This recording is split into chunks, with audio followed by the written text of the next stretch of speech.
కూతురు అల్లుడు వస్తే హారతిచ్చి ఇంట్లోకి ఆహ్వానించటం మన సాంప్రదాయం. సరే, హారతివ్వు మామ్.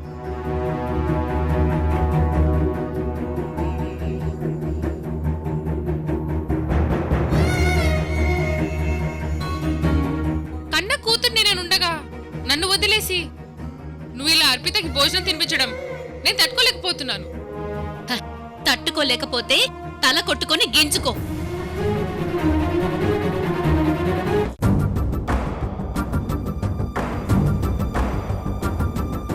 ఒకడు దొరికాడా? ఎవరు? వాడి పేరు వినయ్ సార్.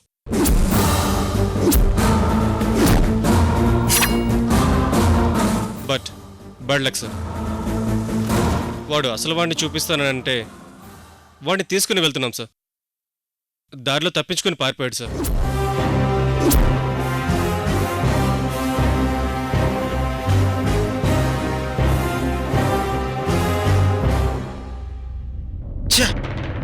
అలా ఎలా తప్పించుకున్నాడు? చాలా పెద్ద తప్పు చేశారు. Sorry sir. వాడెవడో తెలిసింది కాబట్టి వాడిని పట్టుకోవడం ఈజీ సార్. వాడిని పట్టుకుంటే ఆ రెండో వాడిని పట్టుకోవడం ఇంకా ఈజీ సార్.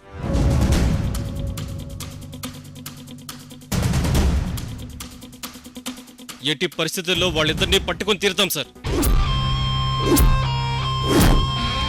ఇమీడియట్ గా వాళ్ళని పట్టుకోవాలి. అవసరమైతే మీకేం కావాలన్నా నేను అరేంజ్ చేస్తాను. నాకు మాత్రం వాళ్ళిద్దరూ కావాలి. Okay sir.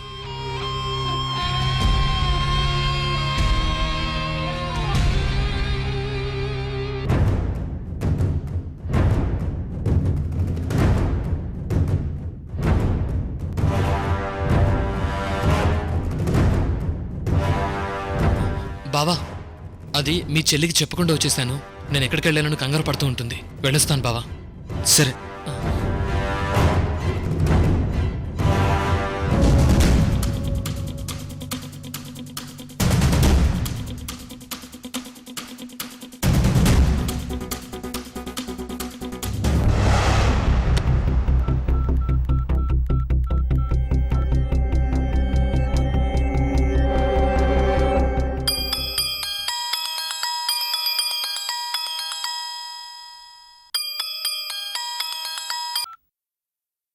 హలో, ఏరా ఎక్కడున్నావు?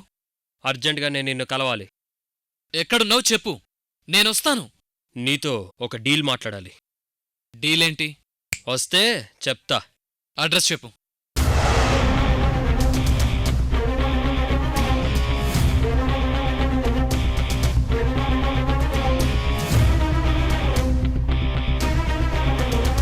సరే, వస్తున్నాను.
ప్రవీణ్, లోపలికి రా.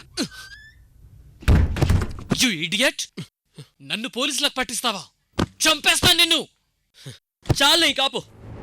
నిన్ను పోలీసులకి పట్టించేవాడిని అయితే రిస్క్ చేసి ఇలా తప్పించుకునేవాడిని కాదు. మరేంటి ఫోన్లో ఏదేదో మాట్లాడుతున్నావు? సడన్ గా ఇలా చేంజ్ అయ్యేవేంటి? నేను చేంజ్ అవ్వాలా? పరిస్థితులే నన్ను ఇలా చేంజ్ అయ్యేలా చేశాయి. ఏంట్రా? ఏంటి వేదాంత మాట్లాడుతున్నావు? నేను ఇన్నాళ్ళు 5,000 10,000కే కక్కుర్తి పడ్డాను. అందుకే నా లైఫ్ ఎక్కడ స్టార్ట్ అయిందో అక్కడే ఆగిపోయింది. కానీ నువ్వు కోట్లకే టార్గెట్ పెట్టావు. అందుకే నువ్వు సక్సెస్ అయ్యావు. నన్ను నీకు అవసరం వచ్చినట్టుగా వాడుకుని 10 20 నా మొహాన కట్టి వదిలేస్తున్నావు. ఇక అలా కుదరదు. నాకు నీ దాంట్లో షేర్ కావాలి. ఏంట్రా, ఏంటి ఎక్స్ట్రాలు చేస్తున్నావు?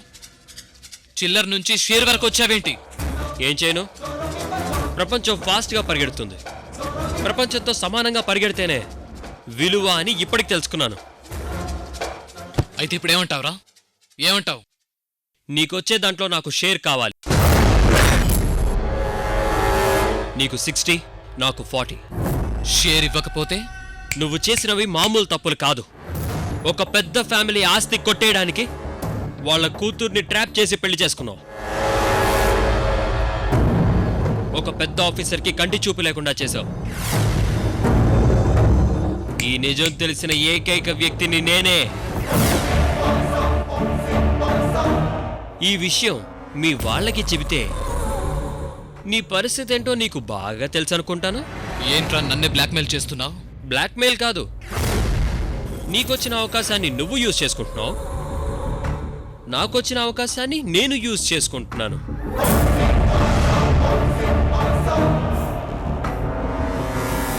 మనిద్దరం చేసేది ఒక్కటే, లాభం ఇద్దరం అనుభవించాలిగా. అర్థమైంది. ఇప్పుడు నీతో డిస్కషన్ అనవసరం. నీకివ్వాల్సింది నీకివ్వడానికి ఒప్పుకుంటున్నాను. కానీ ఎట్టి పరిస్థితుల్లోనూ ఈ విషయం ఎవరికీ తెలియడానికి వీల్లేదు. నాది నాకు వచ్చేటప్పుడు నేను చాలా సిన్సియర్ని. పొరపాటును కూడా ఎవ్వరికీ చెప్పను. అందుకే ఇక్కడే దాక్కున్నాను. కానీ నాకు అర్జెంటుగా 5 లక్షలు కావాలి. అంతేకాదు, ఇక్కడ నాకు కంఫర్ట్గా లేదు. నాకు అన్ని ఫెసిలిటీస్ ఉన్న ప్లేస్కి తీసుకెళ్ళు. సరే, నువ్వు చెప్పినట్టు క్యాష్ అరేంజ్ చేస్తాను. అలాగే నిన్ను కూడా ఇక్కడ నుంచి షిఫ్ట్ చేస్తాను. థ్యాంక్ యూరా, నన్ను బాగా అర్థం చేసుకున్నావు. Thank you so much.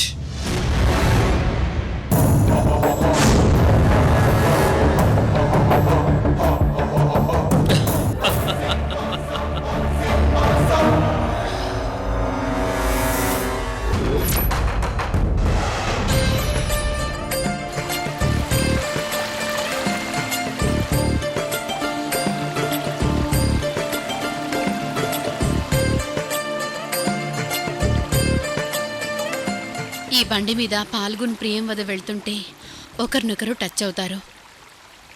ఇద్దరి మధ్య కెమిస్ట్రీ వర్కౌట్ అయ్యి ఒకరికొకరు అట్రాక్ట్ అయితే ఇద్దరు ఒకటవుతారు.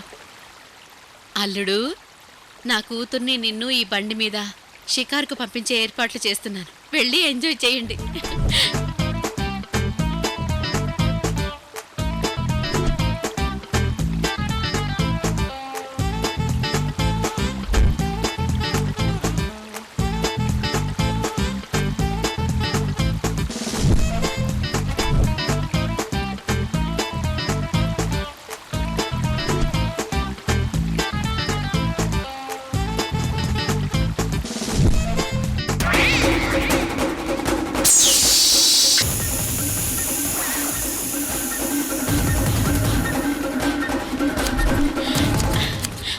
ఆహా, ఇప్పుడు దృశ్యం ఎంత కన్నుల పండుగలా ఉంటుందో.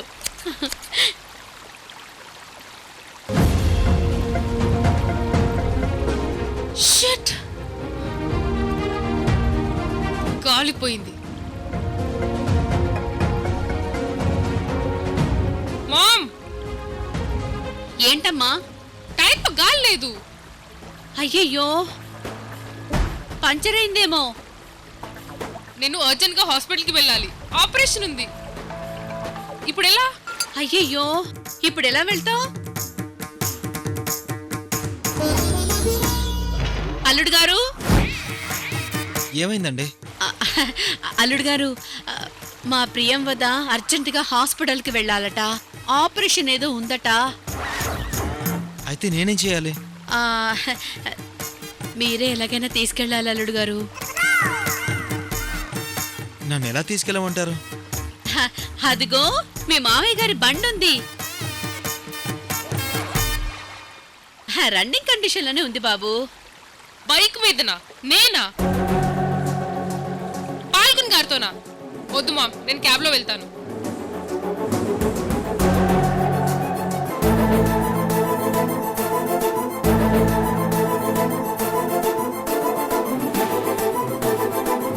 పోసి నీ దుంపతెగా ఆ క్యాబ్ వాడు వచ్చేసరికి ఆ పేషెంట్ ఎవడో చస్తాడే. అబ్బా, ఏం నోరమ్మా! ఒక్క క్యాబ్ కూడా అవైలబుల్గా లేదు. అల్లుడు గారు, మా ప్రియంవదకి ఇప్పుడు మీరే దిక్కు. సారీ అండి, ఇక తప్పేటట్టు లేదు. ప్లీజ్, అర్జెంట్ అండి. సరే, కీస్ ఇవ్వండి. అలాగే.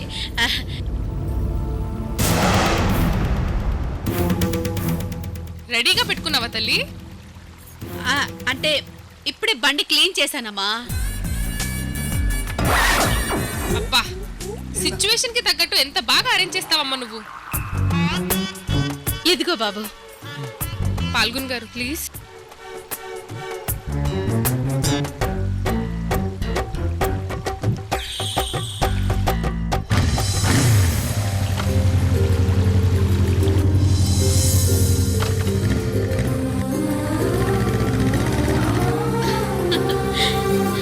అమ్మ ప్రియమద బాయ్. అమ్మా ప్రియమద బాయ్. బాయ్. జాగ్రత్తగా వెళ్ళిరండి.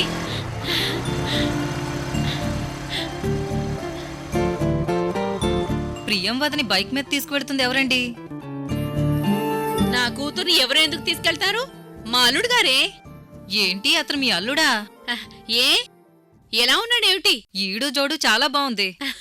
మరేమనుకున్నారు? ఇంతకు ముందు ఎంగేజ్మెంట్ చేసుకుంది ఇతనేనా? అక్షరాల అతనే. ముహూర్తం ఎప్పుడు? ముహూర్తాలు పెట్టిస్తున్నా, త్వరలోనే పెళ్లి. పెళ్లికి ముందే పెళ్లంతో షికారు అన్నమాట. పెళ్లి చేసుకునేది ఆ అబ్బాయే కదా, ఇంకేంటి ప్రాబ్లం? అంతేలే, ఉంటా.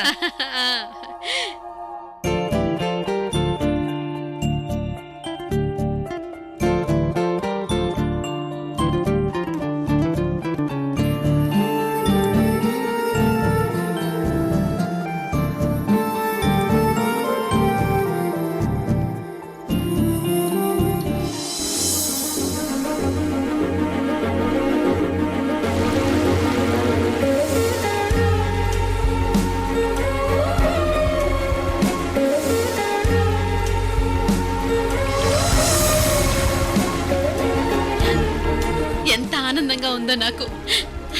నా కూతురు, నా అల్లుడు ఒకటైపోయారు. జీవితాంతం ఇలాగే కలిసి తిరగాలి.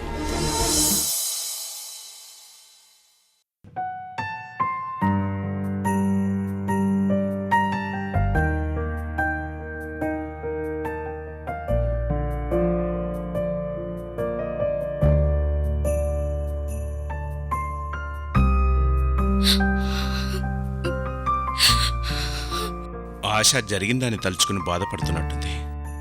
తన్ని ఎలా ఓదార్చాలో తెలియటం లేదు.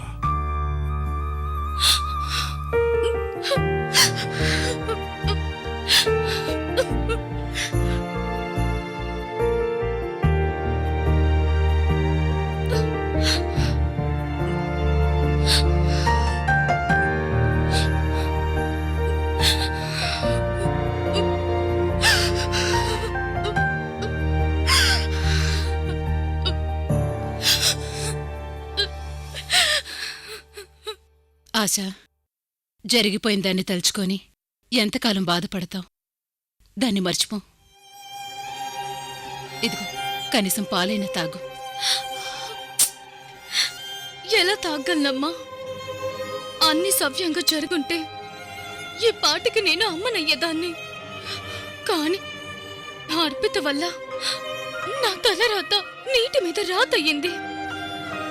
ఎందుకే అంత బాధపడుతున్నావు?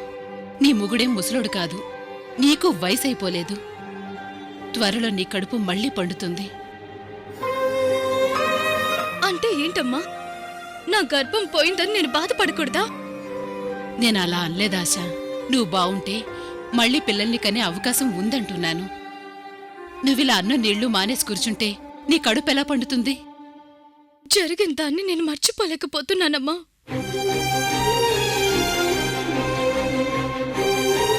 జరిగిందంతా పీడకలలా మర్చిపో ఆశ. జరగాల్సింది చూడు. నీ భర్తకి నీపై ప్రేమ కలగాలంటే అతనికి ఇలా కనిపించకూడదు. ఆయన కూడా బాధగానే ఉన్నారమ్మా. ఉండొచ్చు. ఆ బాధ నువ్వే పోగొట్టాలి. లేచి వెళ్ళి భోజనం చే. చక్కగా తయారవు.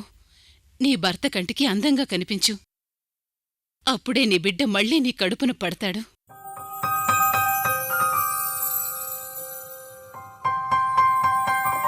చూడాసా, జీవితాన్నిలా నేలపాలు చేయకు. నీ భర్తకి మురిపాలు పంచు. ఇద్దరూ సంతోషంగా సుఖంగా ఉండండి. అలాగేనమ్మా, నీ మాట వింటాను. కానీ నా పరిస్థితికి కారణమైన అర్పితను మాత్రం జీవితంలో క్షమించను. ఎట్టి పరిస్థితుల్లోనూ క్షమించను.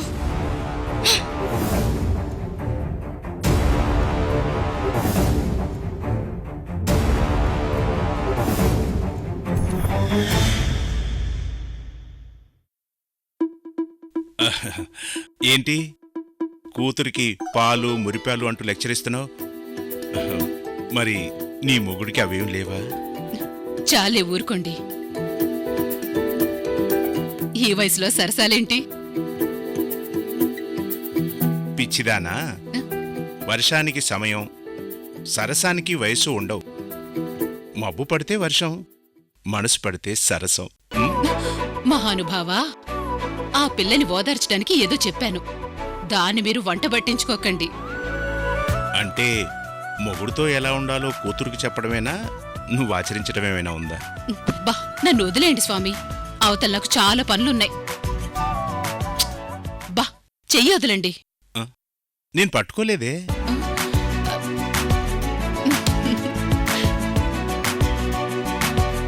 ఏంటో ఈ ఆడాళ్ళు మూడుతో తప్ప అందరితో బాగానే ఉంటారు. ఇంకేం చేస్తాం, రిలాక్స్.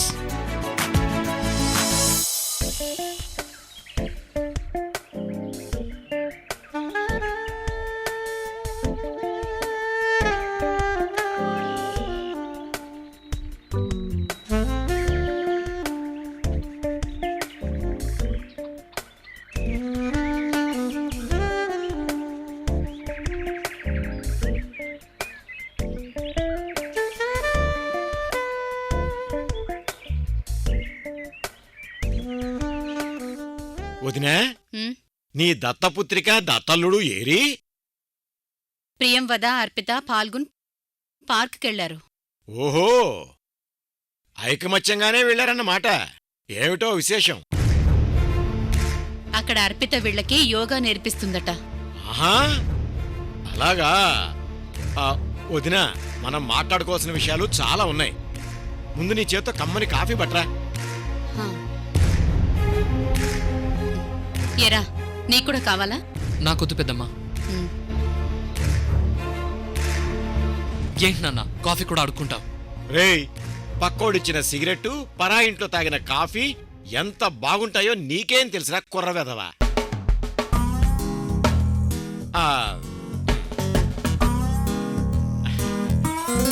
ఆహా, కమ్మటి కాఫీ గుమగుమలాడిపోతోంది.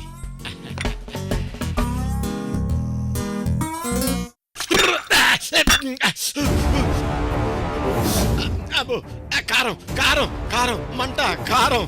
వదినా, నీకు కళ్ళు సరిగ్గా కనపడక కాఫీలో పంచదారకు బదులు కారం వేసినట్టున్నావు. కళ్ళు కనబడక కాదు, ఒళ్ళు మండి వేశాను. లేకపోతే అర్పిత పాల్గొనలను వెడగొడతాను, నీ కూతుర్ని పాల్గొని కలుపుతాను అని కాకమ్మ కబ్బలు చెప్పి ఇప్పుడు కాఫీ కావాలంటావా? ఈసారి నాన్నగారు పక్క ప్లాన్తోనే వచ్చారు పెద్దమ్మా. నువ్వే అనవసరంగా తొందరపడుతున్నావు.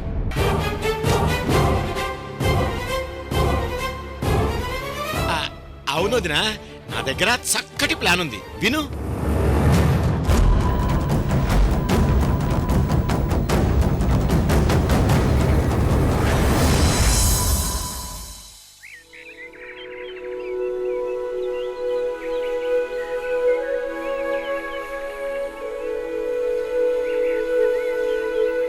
ఇది జానుశిరాసనం. మీరు కూడా చేయండి.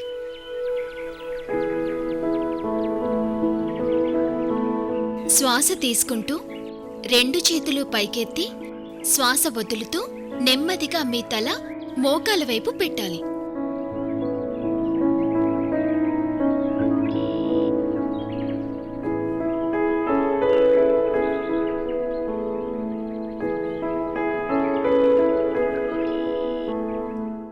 సుమిత్ర, నిజం చెప్పు. చంద్రకాంత్కి అసైన్ చేసిన ల్యాండ్ వచ్చేలా చేసిందెవరు? చెప్పు సుమిత్ర, ఎవరు చేశారు ఈ పని? పాల్గొన్ గారు